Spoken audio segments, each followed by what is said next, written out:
Welcome back to the deep dive. Today we're embarking on an exploration into a concept that really captures the imagination, the idea of generating income that doesn't demand your constant active presence. Yes, we are talking about passive income. The allure of waking up, checking your accounts, and seeing growth, all because of systems or assets you've set up previously. It's incredibly powerful. It really is. It sounds almost like magic, doesn't it? It does, but as we'll probably uncover, it's far more about smart strategy than, any mystical forces. It's a compelling vision, absolutely. And I think it's crucial to clarify upfront that while the money while you sleep idea is the ultimate goal, true passive income isn't usually 100% hands-off from day one. Right. That's a common misconception. Exactly. In reality, it almost always requires some upfront effort. This effort could be, an initial financial investment, maybe a significant time commitment to build a system, or perhaps applying specialized skills and knowledge. The key, however, is that once that initial foundation is laid, the system or asset has the potential to generate income with very little, if any, ongoing active work. That's where the true passive nature really kicks in. That makes perfect sense. So our mission for this deep dive is really to cut through the noise and break down 15 real actionable ways you can build passive income in 2025. We'll span the spectrum, from those classic time-tested investments that have built wealth for generations to the incredibly modern, tech-driven opportunities that are reshaping how we think about financial independence. Yeah, the landscape has changed so much. It really has. Our goal here is to be your shortcut, basically, to understanding these diverse income streams to help you navigate this exciting landscape without feeling, overwhelmed by just a flood of information. And most importantly, maybe spark those aha moments that ignite your own unique passive income journey. Okay, let's unpack this a bit further then. For so long, the image of passive income was, pretty narrow, wasn't it? Often limited to things like owning a rental property or having a massive stock portfolio, usually needing significant capital. Right, very high barrier to entry traditionally. Exactly. But now, with how quickly technology is advancing, what does it truly mean to have money coming in when you're on vacation? Or even when you're just relaxing at home with your morning coffee? Wow. How has that definition really evolved? That's a fantastic question, because the very definition of passive has, it's definitely undergone a significant transformation, especially with these rapid advancements in tech and the rise of digital platforms. Right. We're no longer exclusively talking about traditional investments like, physical rental property or huge stock portfolios. While those are still powerful avenues, don't get me wrong. Sure. There's this whole new landscape of opportunities that leverage digital assets, automation, and global connectivity to really change the game. So it's more accessible now. Absolutely. This evolution has dramatically lowered the barrier to entry.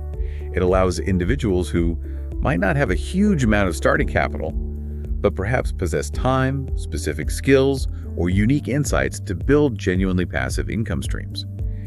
It's really about leveraging existing infrastructure and technology to create something once that then hopefully continues to work for you. That's a powerful shift, making this accessible to so many more people. So to make this exploration as clear and actionable as possible for you listening, we've structured this deep dive into 3 sort of distinct categories. Okay. First, we'll delve into digital and online income. This focuses on how you can build intellectual property and digital systems that keep paying you long after the initial creation. Then we'll pivot to tech-driven opportunities where technology not only enables but actively drives new and innovative forms of passive income. Right, leveraging the latest tools. Exactly. And finally, we'll round it out with financial and lifestyle-based ideas. This explores how you can make your existing money, your possessions, even simple services work harder for you. Got it. A good mix. Yeah, hopefully a comprehensive look at how you can diversify your income and start building that, that coveted financial freedom. Something great. So let's kick things off by diving straight into the digital realm. This is a space where countless individuals are creating assets that keep generating income long after the initial work is done. It's truly remarkable how your creativity or specialized knowledge can be transformed into something that generates revenue repeatedly, often reaching a global audience. Yeah, this segment really highlights the power of intellectual property and established digital systems. It's about leveraging your mind, your unique skills, and a bit of upfront effort to create something that then kind of acquires a life of its own within the digital ecosystem, generating revenue potentially around the clock. Okay, and when we talk about enduring, reliable, passive income, what better place to start than with one of the most classic time-tested methods, investing in dividend stocks? You're absolutely right. Investing in dividend stocks is, well, it's one of the oldest, yet still incredibly potent methods for generating truly passive income. Think about those well-established, financially stable companies, people often call them blue-chip companies, because of their long history of reliability and strong financials, like Coca-Cola, Apple, or Microsoft. Okay, the big names. Right.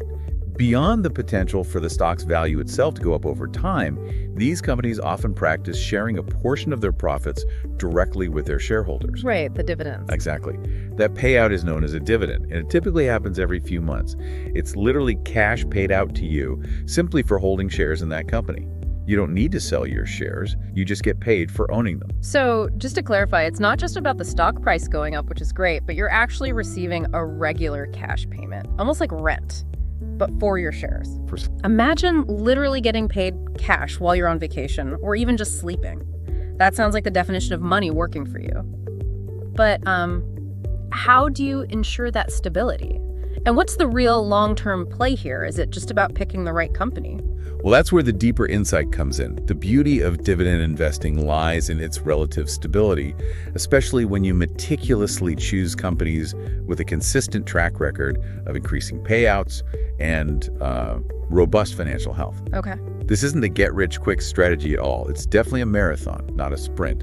The real power often comes from what's called dividend growth investing. Dividend growth. Okay. Yeah, rather than just chasing the highest current dividend yield, which sometimes can actually be a red flag for struggling companies. Ah, interesting. You look for companies that consistently increase their dividends year after year. This usually signals financial strength and management confidence in the future. The underlying engine for sustainable dividends is really a company's free cash flow, the cash generated after expenses and investments. Strong, growing free cash flow means they have the literal money to pay and hopefully grow those dividends. That's a crucial distinction. So it's not just about the initial payout size, but the sustainability and growth of that payout. And you mentioned something about a snowball effect earlier. Could you elaborate on how compounding works with dividends? Absolutely. The earlier you begin this journey, the more time your investments have to grow and, crucially, to reinvest those dividends. Many brokerage platforms allow you to automatically reinvest your dividends back into buying more shares of the same company. Okay, like automatically. Exactly. Yeah. This process, often called a dividend reinvestment plan, or DRIP, means your dividends buy more shares. Those new shares then earn their own dividends, which buy even more shares, and so on. It creates this compounding snowball effect where your wealth can grow exponentially over time, becoming larger and larger, ideally without you needing to add significant new capital constantly. Wow. This compounding principle is really fundamental to long-term wealth building and truly embodies the power of passive income. So if you're listening and thinking long-term financial stability, maybe a truly passive compounding income, what stands out to you about starting with something like dividend stocks? It really sounds like patience and smart company selection are absolutely key. They are, definitely. Okay, from the traditional stock market, let's pivot slightly to another classic asset class, but one that's been democratized quite a bit in recent years: real estate crowdfunding. This seems to open up property investment to so many more people. Indeed. Historically, like you said, real estate investment required substantial upfront capital, making it inaccessible for many. But thanks to the rise of these real estate crowdfunding platforms, you might have heard of names like Fundrise or CrowdStreet. That barrier to entry has significantly lowered. How low are we talking? Well, these platforms facilitate pooling money from many individual investors, often with minimum investments as low as, say, a few $100s, sometimes maybe $500 or $1,000, to collectively invest in much larger properties. We're talking about commercial real estate like hotels, sprawling office buildings, apartment complexes, or even, development projects. Okay, here's where it gets really interesting for the everyday investor, I think. You're getting exposure to real estate, which historically has been a strong asset class, without any of the headaches of direct property ownership. Exactly. You're not dealing with tenants calling you at midnight, you're not fixing leaky pipes, and you're certainly not managing repairs or property taxes yourself. That's a massive appeal for anyone who's maybe heard horror stories from landlords. Precisely. The core benefit is that a professional management company, usually associated with the crowdfunding project itself, handles every single aspect of property management. From finding tenants and dealing with them, to ongoing maintenance and financial reporting. Right. As an investor, you simply collect your proportionate share of the rental income generated by the property, or you benefit from its appreciation in value when it's eventually sold. It completely bypasses all those operational challenges that traditionally come with owning property directly. It makes it a genuinely hands-off way to get exposure to real estate. But what about risk? Real estate isn't guaranteed either. No, absolutely not. And that's where diversification within crowdfunding comes in. Smart investors don't just put money into one project, they spread it across many individual projects, maybe different property types too, some residential, some commercial, some industrial, and even different geographic locations or perhaps different platforms. Liquidity is also something to consider.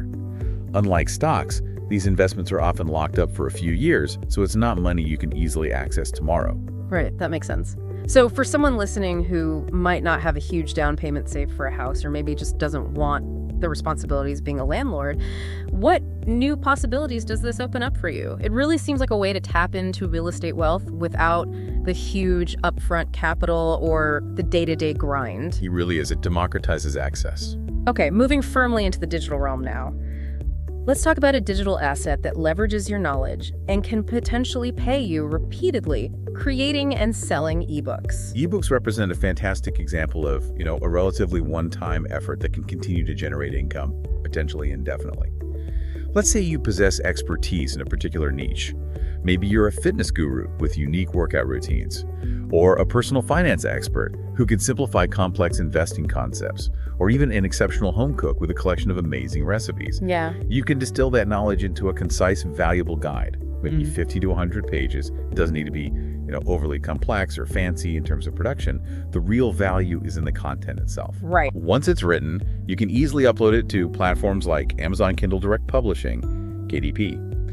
And every time someone purchases your ebook, you earn royalties, often like 35% or even 70%, depending on the price and where it's sold. This is the essence of creating digital intellectual property that works for you. The beauty here, I think, is its scalability. One well-written ebook can sell thousands, maybe even tens of thousands of copies over time, continuing to generate income without any further direct effort from you after that initial creation. Exactly. And if you're strategic about it, you could build an entire brand around your expertise, right? Leading to a series of ebooks, maybe each one feeding into the next and reinforcing your authority in that niche. Think of it as creating a digital asset that just keeps selling without requiring additional work from you. But what are the real insights into making an ebook successful beyond just, writing something down? That's where the deeper aha moments often come in. It's not just about writing, it's about writing for a market that actually exists and wants what you have. The real insight for ebook success often lies in niche validation and discoverability. Before you even write a word, ideally, research what people are actively searching for. Use tools to find underserved keywords on Amazon, analyze the people also bought sections to identify unmet demand. Your ebook really needs to solve a specific problem or cater to a distinct interest people already have. So find the gap first. Find the gap first, yes. And beyond the content itself, a compelling cover design and a keyword-rich description are absolutely critical for standing out in what can be crowded marketplaces. Makes sense. And leveraging an existing audience, even if it's just a small email list or social media following, for your launch can provide that initial sales momentum. That signals to the platform's algorithms that your book is relevant, which can boost its visibility further. The effort is definitely front-loaded in the creation and maybe some initial marketing. But after that, Amazon handles the sales, distribution, royalty payments, making it a genuinely passive stream. So, if you're listening and you have a unique skill or piece of knowledge, what kind of ebook could you imagine yourself writing to share that expertise? It's pretty amazing to think your insights could become a consistent revenue stream, even, while you sleep. It's powerful. Okay, next up we have affiliate marketing. This feels like a truly modern form of being a digital matchmaker or middleman. Affiliate marketing is essentially that, being a digital middleman, but in a highly leveraged way. In this model, you don't need to create your own products at all, nor do you need to worry about inventory management, storage, or shipping logistics. None of that. Okay, so no physical product hassle? None. Your role is simply to recommend products or services created and sold by others to your audience. This is typically done through a blog, a social media presence, maybe a dedicated website, or even a YouTube channel. You do this using special, trackable links provided by the merchant, the company selling a product. Right, those special links you see sometimes. Exactly. When someone clicks on your unique link and then makes a purchase, you earn a pre-agreed commission on that sale. Amazon Associates is probably the most famous example, a massive program, but there are also affiliate programs for software, online courses, physical products, travel bookings, almost anything you can think of, really. So for instance, maybe you run a popular blog focused on, say, outdoor adventure gear. Okay. Every time you review or recommend a specific hiking backpack, you'd include an affiliate link from a major retailer like REI or Amazon. If your readers trust your recommendation and buy that backpack through your link, you get paid a percentage. Precisely. The key here, as you said, seems to be trust. If people believe in your recommendations and see you as an authentic, valuable source of information, the income just keeps flowing naturally because you're providing genuine value to your audience, guiding them to solutions they actually need. But how do you really build that trust, especially in such a crowded digital space? That's the absolute critical component for long-term success. Building trust in affiliate marketing isn't about hard selling or just pushing products. It's about providing genuine value and, crucially, being transparent. Okay, transparency. Yeah, this means creating high-quality, helpful content, whether it's real in-depth reviews, useful comparative guides, or practical tutorials that genuinely solves a problem or offers real insight. Your audience needs to feel that you've perhaps personally vetted the product, or at least that your recommendation comes from a place of authentic experience or solid research, not just a desire for a commission. Right. Disclosures are also legally required in most places, and they're vital for trust. You should always clearly state that you might earn a commission if someone buys through your link. It doesn't have to be intrusive, just clear. And often, the more niche and specialized your content is, the easier it becomes to build authority and trust within that specific community, which then usually translates into higher conversion rates for your affiliate recommendations. That makes a lot of sense. So consider the product or services you listening already genuinely love and maybe recommend to friends and family in your everyday conversations. Could that natural enthusiasm and trusted recommendation become a path to passive income for you in the digital world? It feels like a natural extension of just sharing what you enjoy. It can be, yeah. And finally, for this first segment, something that's rapidly gaining traction and leveraging newer tech, YouTube automation channels. Yeah, this is interesting. Many people assume that to make money on YouTube, you absolutely need to be a charismatic on-camera personality, showing your face and talking directly to the camera. Right, the typical vlogger image. Exactly. But with the rise of what are often called faceless or automated YouTube channels, that assumption just isn't true anymore. These channels create engaging content using things like readily available stock footage, AI-generated voiceovers, royalty-free background music, and fairly simple editing techniques. The creator stays entirely behind the scenes. So what kind of content works for this? Well, popular and successful topics for this model include things like finance explainers, historical documentaries, tech tutorials, relaxing meditation sounds, abstract animations, or even just compilation videos of, say, satisfying processes or funny clips. Lots of variety. It's fascinating because once these videos are uploaded, they can become sort of evergreen content, right? They can generate ad revenue, potentially attract sponsorships, even for faceless channels, surprisingly, and maybe even drive affiliate sales for years to come. That's the long-term play. Now, yes, it definitely takes effort to build the channel initially. You need to research topics, script the videos, find compelling footage, or create animations, get the voiceover done, and perform the editing. It's certainly a grind at first, no doubt about it. Absolutely. It's front-loaded work. But once you have a substantial library of content, say dozens or maybe even hundreds of videos, the views and income can potentially continue to roll in with minimal ongoing management. It's a prime example of a digital asset that pays you repeatedly for that front-loaded creation effort. Right. And with advancements in AI, tools for scripting, voiceovers, even basic video generation are becoming even more accessible and efficient for this model, which is lowering the technical barrier quite a bit. It really highlights the long-term income potential of digital media assets. Unlike, say, a live performance or a one-off service, a well-produced YouTube video can continue to attract viewers and generate revenue long after its creation. It becomes a true passive income stream that can compound over time as your content library grows. So what's the key to making it work? Well, success seems to hinge on consistent uploads, especially early on, understanding YouTube SEO, so keywords in your titles, descriptions, tags, and crucially, delivering high-quality, engaging content, even without a visible host. People still want valuable or entertaining information, regardless of, who or what is delivering it. That makes sense. So for someone listening who enjoys researching topics, maybe is curious about a wide range of subjects, but really prefers to stay behind the scenes, what exciting possibilities does this type of digital content creation present for you? It feels like a powerful way to leverage your knowledge without the pressure of being a public figure. It definitely is. Now, if that digital world we just explored feels like your natural playground, this next segment takes it maybe a step further.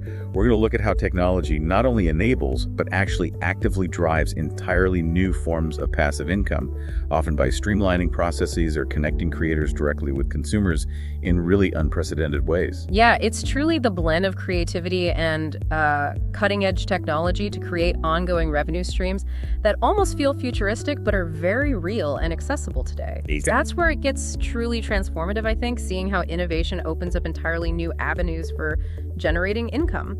Let's jump into our first tech-driven idea, print-on-demand stores.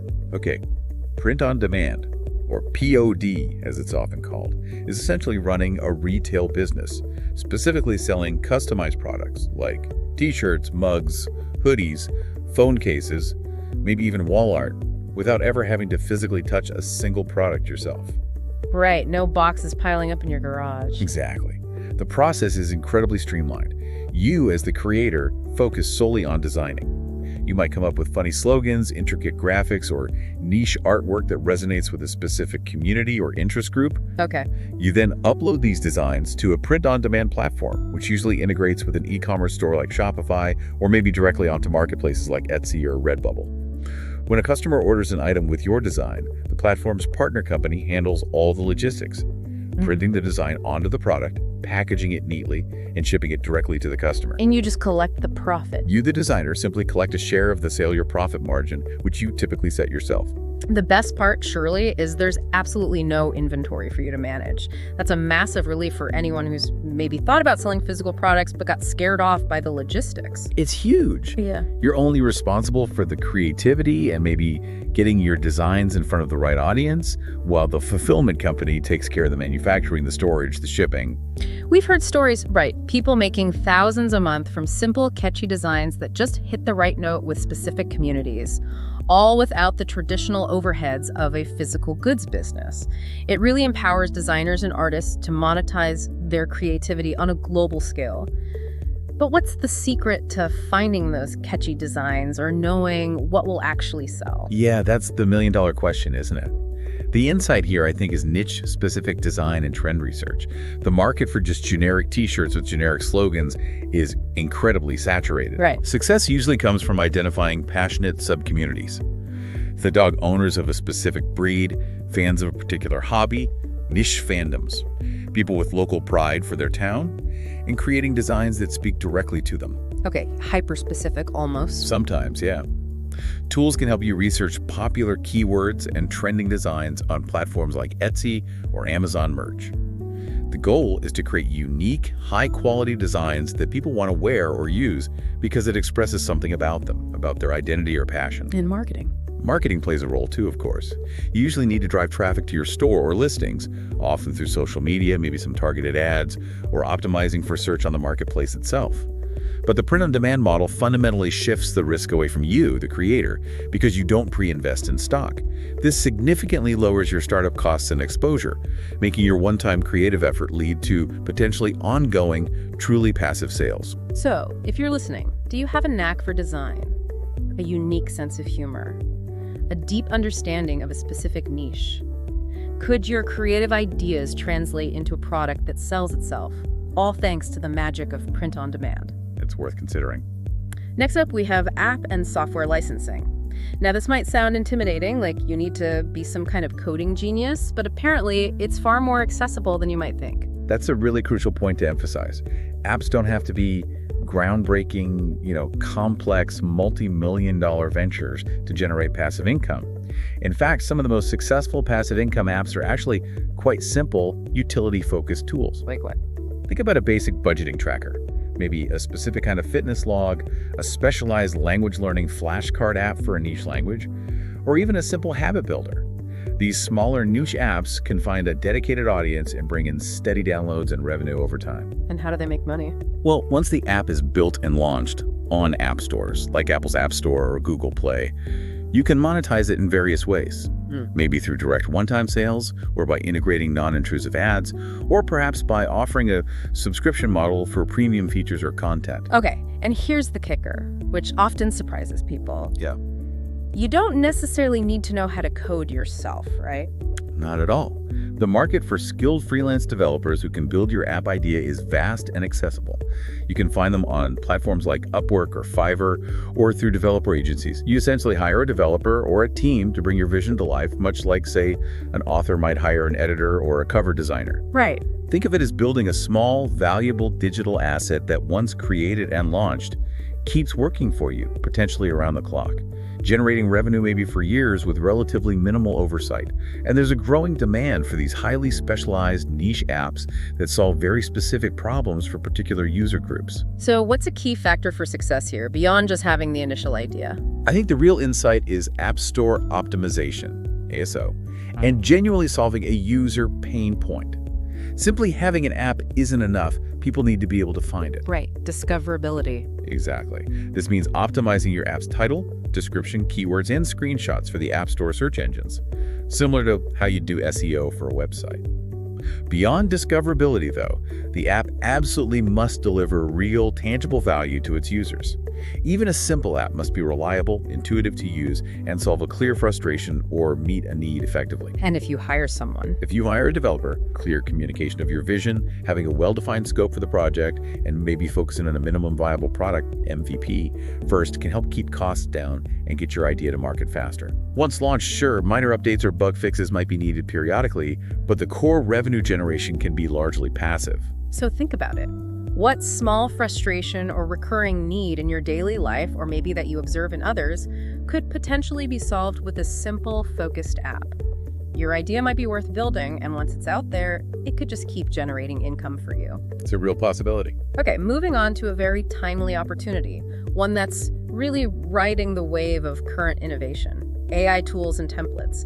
This feels like it's leveraging the current tech boom directly. Absolutely. We are truly living in an era of, well, unprecedented AI innovation. And with this boom comes a massive and often underserved demand for accessible, ready-to-use solutions. Many people are eager to leverage AI tools like ChatGPT, Midjourney, or others, but they don't know where to start, or maybe they lack the time to craft really effective prompts and workflows. Right. Prompt engineering is a skill in itself. It is. So if you're creative, if you understand how these AI tools work, maybe even more complex automation platforms like Zapier, you can design and package valuable AI prompt packs, specialized templates, or even automation scripts. What kind of things? Think of prompt packs specifically tailored for certain professionals like writers struggling with writer's block, or marketers needing compelling ad copy variations, small business owners looking to streamline customer service responses, or maybe designers needing quick image variations for concepts. This sounds like selling digital cheat codes for success, offering a shortcut to harnessing the power of AI. That's a good way to put it. You create these valuable assets once, and then they can potentially be sold to hundreds, maybe thousands of users. Once created and distributed, typically as digital downloads, these products require very little, if any, ongoing maintenance, making them an almost ideal passive income stream in that sense. And the market's growing. The rapid growth of the AI market means there's a constant evolving opportunity for creators to identify specific gaps, anticipate needs, and offer solutions that people are willing to pay for to enhance their productivity, their creativity, or maybe their decision-making. So what's key to making these valuable enough for people to actually buy them? It can't just be a list of prompts, right? Right. The insight, I believe, lies in solving specific tangible problems and packaging the value effectively. Don't just sell a list of prompts. Sell a solution. Okay, a solution. For example, an AI prompt template package for writing compelling sales emails that includes not just the prompts, but also instructions, examples of good output, maybe variations for different tones. That's far more valuable than just a single prompt. People are often paying for speed, efficiency, and proven effectiveness. And where do you sell these? Platforms like Gumroad, Etsy, or even setting up your own simple e-commerce site using something like Shopify can be used to sell these digital products. As AI continues to evolve, there will likely be an ongoing need for people who can translate its power into practical, ready-to-use applications, ensuring a continuous market for those who can identify and fill these specific needs. So if you're already experimenting with AI, maybe pushing its boundaries or seeing its potential in your daily work, how could you package your expertise to help others navigate this rapidly evolving landscape? Your insights could be incredibly valuable and potentially a source of income for you. Definitely a hot area right now. Next, leveraging your knowledge in a perhaps broader, more structured sense. Digital course creation. Online learning has been experiencing just exponential boom for years, and that trend shows absolutely no signs of slowing down. In fact, if anything, it's only accelerated recently. Right, everyone's learning online. Pretty much. So, if you possess a valuable skill, and this could be almost anything from gourmet cooking techniques to professional photography, complex coding languages, effective digital marketing strategies, or even niche craft skills like pottery or knitting, you have the opportunity to package that expertise into a comprehensive digital course. And platforms exist for this. Oh yes, platforms like Udemy, Skillshare, or Teachable provide the infrastructure to host your course. You upload your lessons, usually in video format, maybe with some downloadable resources, just once. And then you can potentially earn royalties every time someone enrolls, possibly for years to come, depending on the topic's longevity.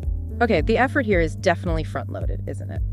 You invest the time up front to plan the curriculum, record the lessons, maybe create accompanying materials like worksheets or quizzes, and edit the videos. Absolutely. It's a significant upfront investment of time and effort. But once the course is complete and live, the income stream becomes largely passive. The trick, though, as with ebooks perhaps, is to pick a skill or topic that people are actively searching for where there's clear, demonstrated market demand. That's crucial. The rise of the creator economy has truly amplified the value of sharing specialized expertise, making this a highly viable and attractive passive income pathway. But how do you ensure your course stands out and actually attracts students in a potentially crowded field? Yeah, that's key. The secret to success in digital course creation often lies in market validation and student engagement. Don't just create a course on what you think is interesting or what you know. Instead, try to validate your idea first. Maybe survey potential students, check search volumes for your topic, look at popular courses and related niches to see what's working and where there might be gaps. So research first, create second. Ideally, yes. Your course needs to solve a clear problem or help someone achieve a specific desired outcome. Once it's created, student engagement is paramount for its success and longevity. This means clear, concise lessons, reasonably good audio and video quality. It doesn't need to be Hollywood level, but it needs to be clear and professional. And perhaps even including a supportive community element or Q&A sections can add a lot of value. Platforms like Udemy act as marketplaces, which can help with discoverability, but they take a larger cut. Platforms like Teachable or Thinkific give you more control over branding and pricing, but you typically need to drive your own traffic to your course. An evergreen course, one whose content remains relevant for a long time, is the ultimate passive asset here, potentially generating income continuously. So what's a skill you possess that you could teach to someone else, something you're truly passionate about, and what platform comes to mind for sharing it?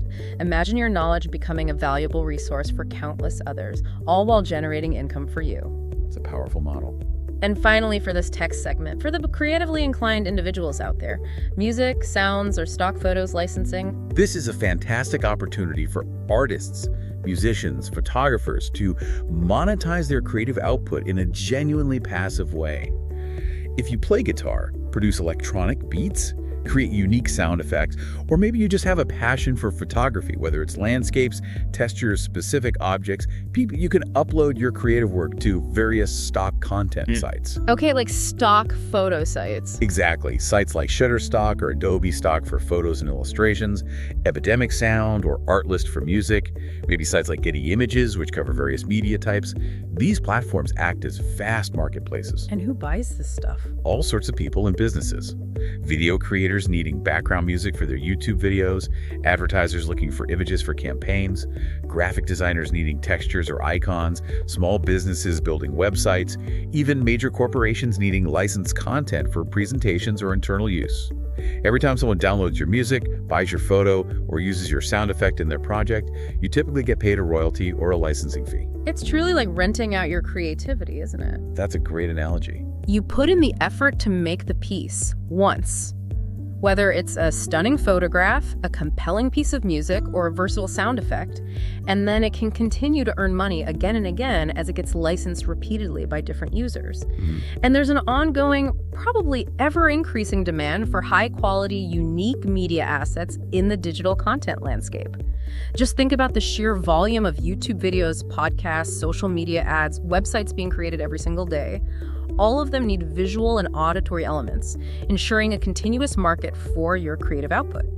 What's the secret, though, to getting your work discovered amidst all the other talented creators? Yeah, discoverability is key. Again, the insight here often lies in niche focus and meticulous metadata. The stock content market is absolutely vast, so specializing can sometimes help you stand out. Well, instead of just generic landscapes, perhaps focus on specific themes like moody urban textures at night or authentic sounds of a busy coffee shop.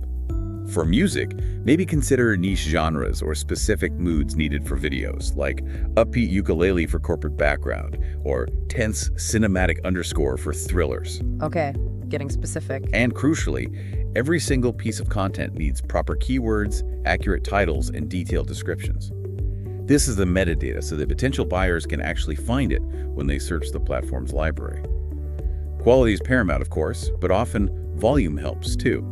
The more high-quality assets you have in your portfolio across relevant niches, the higher your chances of generating consistent income over time. Your art essentially becomes an asset that generates passive income through broad, repeated distribution, freeing you up from constant client work or commissions. So if you have a creative hobby, maybe a passion for photography, or you dabble in music production, have you ever considered if that passion could become a source of passive income for you? Your art could literally be earning for you in the background while you focus on your next creation. It's a very appealing model for creatives. Okay, now let's shift focus a bit for our final segment. Let's explore how you can make your existing assets, whether that's your money, your car, or maybe even your time managing some simple services, generate income for you. This segment is really all about making your resources work harder, transforming what you already have into, hopefully, consistent revenue. Yeah, if we connect this to the bigger picture, this segment truly shows how a proactive and resourceful approach to your finances and your possessions can lead to significant passive gains. It's often about optimizing what you already possess rather than needing to start entirely from scratch, turning potentially dormant assets into productive ones. Right, leveraging what's already there. First up in this financial and lifestyle assets category, peer-to-peer lending. Okay, peer-to-peer lending platforms, sometimes called P2P lending, essentially allow you to step into the role of a mini banker, in a sense. Instead of simply depositing your money into a traditional savings account where the returns are often, let's face it, minimal. Yeah, very low these days. You can lend it out directly to individuals or sometimes small businesses through these online platforms. You might have heard of names like Prosper or Lending Club in the US. There are others globally. These platforms typically perform the credit checks, assess the risk, and facilitate the loan process. Then, the borrowers repay the loan with interest, and that interest becomes your passive income stream. So you're cutting out the middleman, the bank? Essentially, yes. It's a way to bypass the traditional banking intermediary, which can often result in potentially higher returns for the lenders compared to standard bank accounts or CDs. Now, okay, lending money always sounds risky. There is an inherent risk involved, right? Just like with any loan, borrowers can default, meaning they just don't repay. Absolutely, that risk is real. So how do you manage that? The common strategy to mitigate this risk, and it seems critical, is diversification, right? Exactly.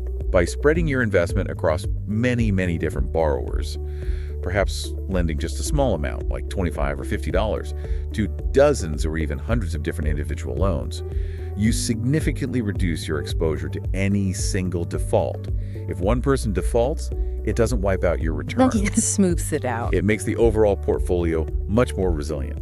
And as the source material often highlights, the potential returns offered are frequently significantly higher than what you typically get from traditional savings accounts, making it an attractive option for those looking to make their money work a bit harder.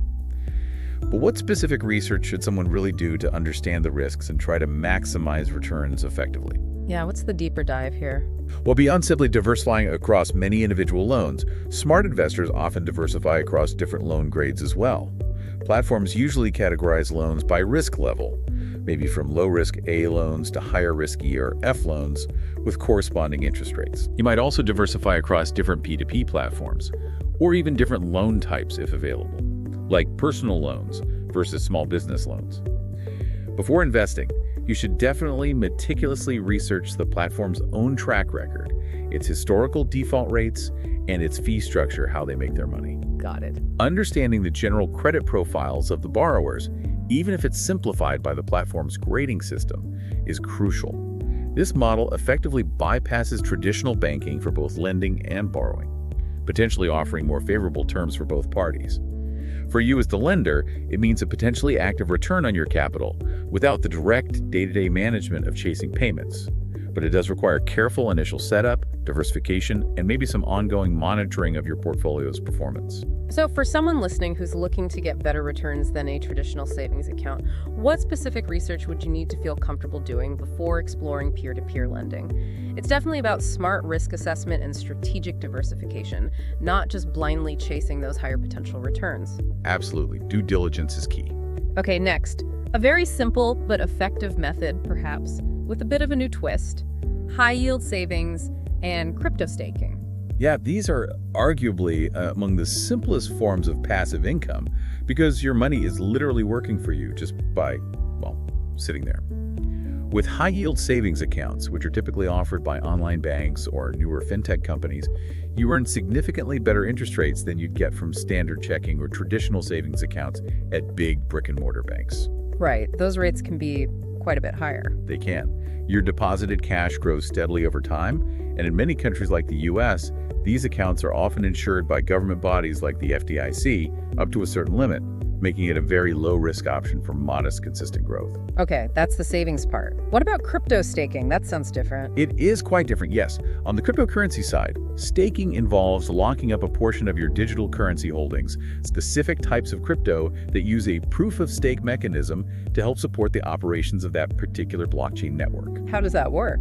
By holding and staking your crypto, you're essentially helping to secure the network and validate transactions. This is kind of analogous to how miners work in proof-of-work blockchains like Bitcoin, but staking is often much more energy efficient and directly rewards the network participants, the stakers, for their participation. So with crypto staking, you're kind of acting as a mini validator for the network, and in return, you earn rewards, usually in the form of additional cryptocurrency. That's the basic idea, yes. It sounds like a way to potentially earn a lot more than traditional savings, but what are the realistic expectations and, importantly, the risks involved? Yeah, it's really important to set realistic expectations here and understand the very distinct risk profiles. While high-yield savings offer safe and consistent, albeit not usually massive, earnings may be ideal for your emergency fund or short-term savings goal. Right, safety first there. Crypto staking can offer significantly higher potential returns, but it absolutely comes with a much higher level of risk. The value of the underlying cryptocurrency you're staking can be extremely volatile, meaning your staked assets could decrease significantly in dollar value, potentially more than offsetting any staking rewards you earn in percentage terms.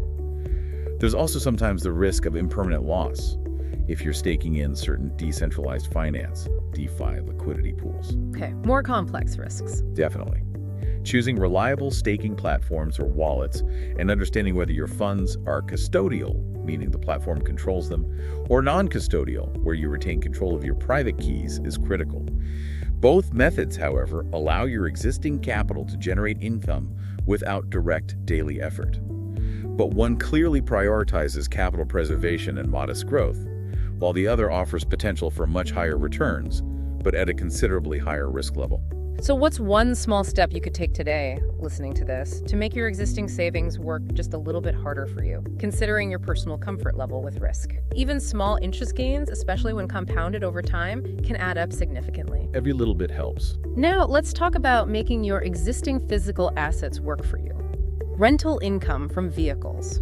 This sounds interesting. This is a brilliant strategy, I think, for monetizing underutilized possessions that might otherwise just sit idle and, frankly, depreciate in value. Yeah. Why let your car, which is often a significant asset, just sit unused in the garage or driveway for hours or days at a time when it could potentially be generating income? Good point. Modern peer-to-peer platforms have made it incredibly easy to rent out your personal vehicles, and we're not just talking about cars here. There are platforms now for renting out bikes, scooters, RVs, camper vans, boats, and even specialized equipment like high-end drones. Think of platforms like Turo, which is well known for cars, or maybe Outdoorsy for RVs, Spinlister for bikes. So it's essentially like Airbnb, but for vehicles? Exactly the concept. You don't need to sell an asset that you might still use or want to keep for your own purposes. Instead, you simply list it out for rent during the periods when you're not actually using it yourself. This seems like a fantastic way to turn otherwise dormant, depreciating assets into a steady cash flow. It could potentially offset your ownership costs like insurance and maintenance, maybe even generate pure profit. Right. It fundamentally transforms something that's usually just an expense into a potential income generator. What are the practicalities, though? And the considerations for making this work smoothly? Is it complicated? Well, the insight here seems to be about diligent maintenance and clear communication. While the platforms typically handle the booking system, the payments, and often provide some level of insurance, Okay. you, as the owner, are generally responsible for keeping your vehicle clean, well-maintained, and ensuring it's ready and safe for the renter when they pick it up. Understanding the platform's specific insurance policies is absolutely crucial. What's covered, what's not, what are the deductibles? Sometimes vetting renters where the platform allows can also be helpful. Does it matter what kind of car you have? It can. The types of vehicles that tend to rent best often include economical daily drivers for people needing basic transport, or conversely, sometimes unique, fun, or luxury vehicles for special occasions or tourist rentals. It really comes down to asset utilization. Rather than having your capital tied up in something that's just sitting there losing value while unused, these platforms enable you to unlock that latent value and convert it into tangible income, making your possessions actually work for you. So if you have a vehicle, whether it's your daily commuter that sits parked all weekend, a spare car, or even an RV or bike that sits idle for long periods, have you ever considered its potential as a revenue generator for you? It's a great way to make your assets maybe earn their keep. Definitely worth looking into if you have idle assets. Okay, moving on to a truly old school but maybe timeless form of passive income, proving that sometimes the classics are still relevant. Vending machines or ATMs? Yeah, while all these digital income streams are exciting and often get most of the buzz, sometimes the most robust and consistent passive income ideas are found in these classic physical assets. Vending machines are a perfect example. Really? Vending machines? They might sound old school, yeah, but when they're strategically placed in high-traffic areas, think busy schools, gyms with lots of members, office break rooms, maybe laundromats where people wait, or even apartment building common areas, they can generate pretty consistent daily cash flow. Okay. And ATMs? Similarly, owning and operating a private ATM allows you to earn a small convenience fee every time someone makes the withdrawal using your machine, typically somewhere between, say, $1.50 and $3 per transaction. So it's clearly an upfront investment, right? You have to buy the machine, get it installed, and you'll need to physically stock the vending machines or service the ATMs to load cash. Correct. There's initial capital and some ongoing physical work involved. But once they're operational, they seem like they require relatively low maintenance compared to, say, managing a full-fledged retail business. The day-to-day operation is largely automated. That's the appeal. The key, as you hinted, is absolutely location, location, location. A well-placed machine can provide surprisingly steady and reliable returns over time. So how do you find those optimal locations and what makes them successful? You can't just put one anywhere. No, definitely not. The insight really lies in demographic research and strategic partnerships. For vending machines, you need high foot traffic and ideally a somewhat captive audience that has a need or desire for the products you're selling, drinks, snacks, maybe even healthier options or specific items. Okay. For ATMs, you generally need areas with cash-reliant businesses nearby, like maybe small restaurants or bars, event venues, or perhaps areas where traditional banks or free ATMs are scarce. This often involves actively seeking out business owners or property managers, building relationships, and offering them maybe a percentage of the profits or a small monthly rent for the space the machine occupies. And what you sell matters too. For vending, yes. You also need to consider the types of products. Healthy snacks, popular drinks or maybe niche items relevant to the location, like protein bars in a gym, can sometimes command better margins or have higher turnover than just standard candy bars. Right. While it's a physical asset, the operational demands are relatively minimal once the setup is complete and you have a routine for restocking, making it a potentially powerful income stream for those willing to invest the initial capital and the time in scouting good locations and setting things up.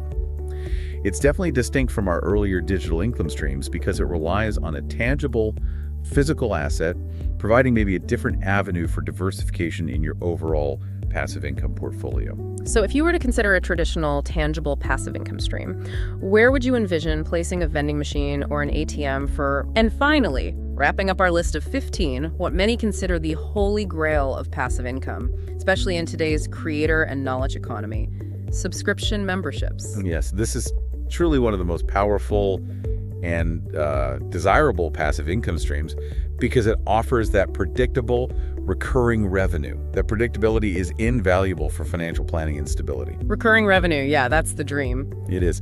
Imagine cultivating a loyal audience around a specific niche, a passion, or an area of expertise you possess. You could run, say, a private newsletter offering exclusive, in-depth insights into a market trend or a hobby.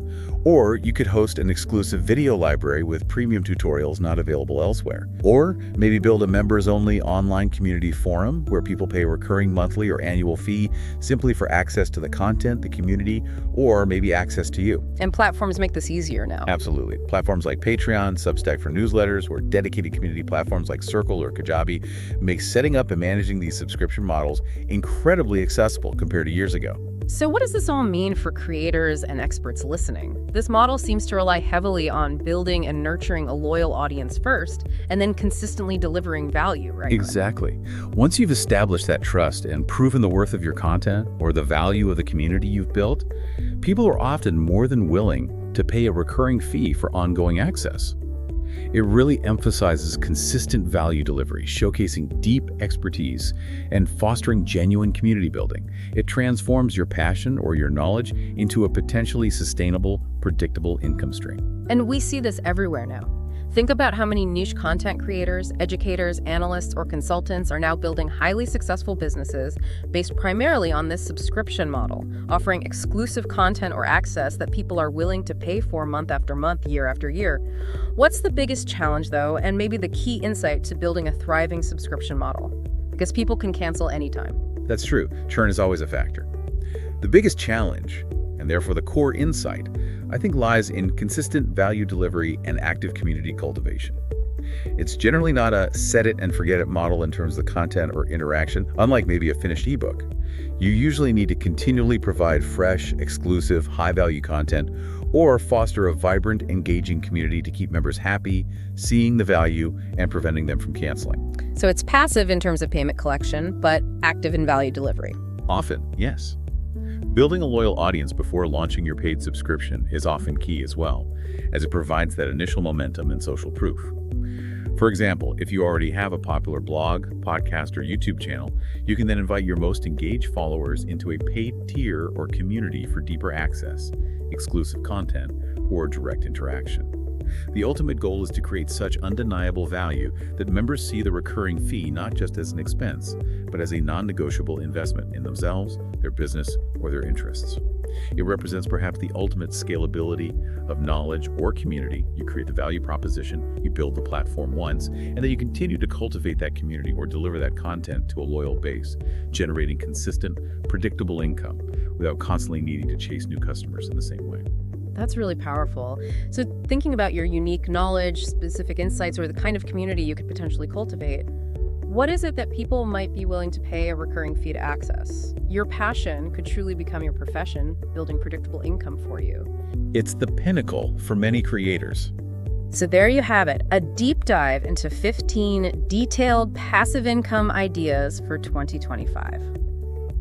Wow, we've covered a really vast landscape, haven't we? Everything from the traditional rock-solid investments like dividend stocks and real estate crowdfunding, all the way to these cutting-edge tech opportunities like AI templates and app licensing. Yeah, quite a range. It's clear that some of these require a bit of initial money, others demand significant upfront time, creativity, and unique skills, and some simply require that consistent effort in setting things up properly and maybe nurturing them along the way. The overarching message, I think, is clear. There are more avenues than ever before to make money without strictly trading your hours for dollars. But while it's important to reiterate, almost all of these do require some form of upfront effort, whether that's time, money, or developing a skill. Right, no magic button. No magic button.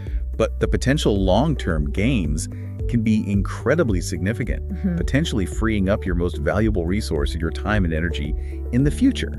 It's really about creating assets that work for you, rather than you constantly having to work for money. Well said. My advice, if I could offer some, don't get overwhelmed by the sheer number of options we just discussed. The goal isn't to try and do them all. That would be crazy. Definitely not. Instead, maybe pick one or two that genuinely resonate with your existing strengths, your interests, your available resources, time and money, and importantly, your personal comfort level with risk. Don't try to launch 5 different passive income streams all at once. Start small, learn. Exactly.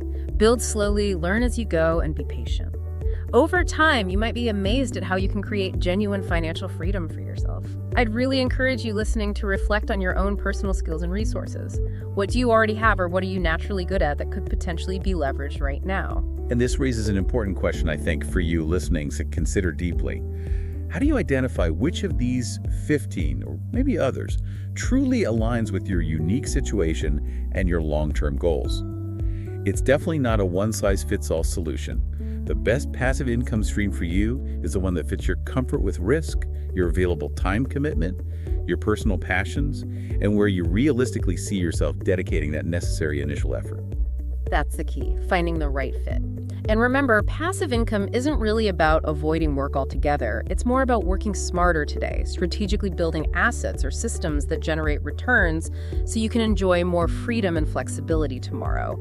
It's about leveraging your effort now for much greater long-term gains. And consider, too, maybe as a final thought, how these individual streams might eventually interconnect or compound over time. For example, maybe the ebook you write leads to a popular digital course, which then builds a loyal audience you can offer a subscription membership to. Oh, interesting, like a funnel. Exactly. Or perhaps the passive revenue generated from your dividend stocks could eventually fund the development of that simple app idea you had. Creating an ecosystem of financial independence where different passive income streams potentially feed into one another can be far greater, far more resilient than just the sum of its individual parts. It could lead to a truly robust and sustainable financial future. That's a fantastic way to think about it, building an ecosystem. We really hope this deep dive has sparked some serious ideas for you and maybe given you a clearer path forward on your own journey. If you found this helpful, be sure to engage with the deep dive for more insights and to continue your learning journey with us. Until next time, keep exploring.